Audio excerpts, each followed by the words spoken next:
Hello guys, good afternoon. Mayroon tayong Q repair tape. Tinatawag nito guys, ito, kabilaan. Depende sa'yo paano paggamit guys. Ito guys, pag itong pan natin, tape, kailan i-balance mo siya. Ito lang guys oh. Ayan, ganito guys oh. Ikutin mo lang tong tako para ma-adjust siya, ma-balance, mabilog yung ating dulo. Ito guys, ito sa tape na itong bilog na to guys, tatlo nakikita natin. Ito guys oh.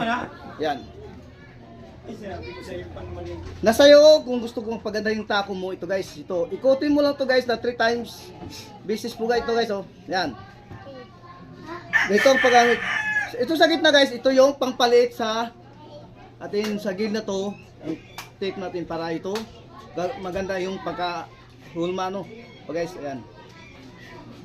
Ito lang guys. Ikutin mo lang to. Ayan. Ayan guys. Pakita siya guys. Ayan o. Ako guys, akong gumawa nito kung paano natin i-adjust o pagandahin ang ating tako para itira nito sa foundation talpyok. Ayan guys.